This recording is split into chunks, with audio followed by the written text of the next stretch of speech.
The silver feather of the lake. In a western kingdom, wrapped in rising morning mist, there was a forest where ancient oaks and beeches stood side by side.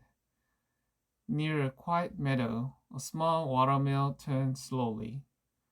There lived a woodcutter named Thomas, who spent his days chopping firewood and listening to the forest. He was a man without greed, someone who knew the paths of the woods and the language of the wind. One early summer dawn, Thomas had a clear, gentle song coming from the deep within the forest. Following the sound, he arrived at the lake at the edge of the meadow. White swans descended from the sky, and as they touched the water, they shed their feathers and became women. They were swan maidens, legendary beings who traveled between sky and earth. Thomas hid behind the trees, holding his breath. Suddenly, a dry branch snapped beneath his foot.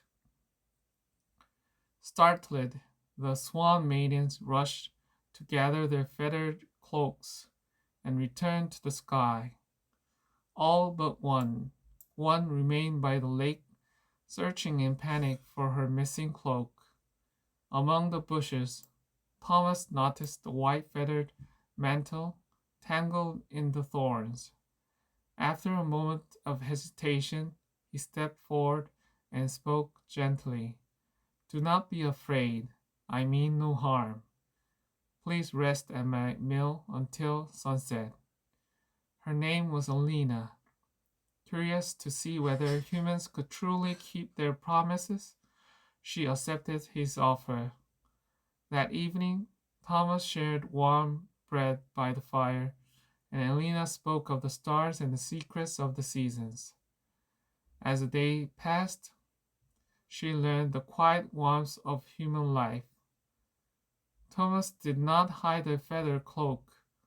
He simply asked honestly for a little time before she left.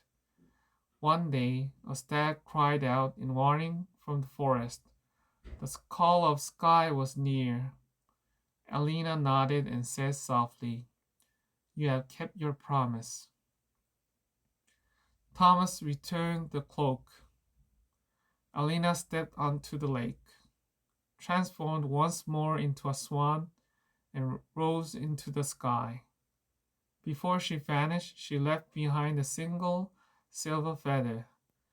Thomas continued his life as a guardian of the forest, and sometimes, when swans glided across the lake, the wind carried a quiet message that sincerity and trust can briefly connect even the most distant worlds.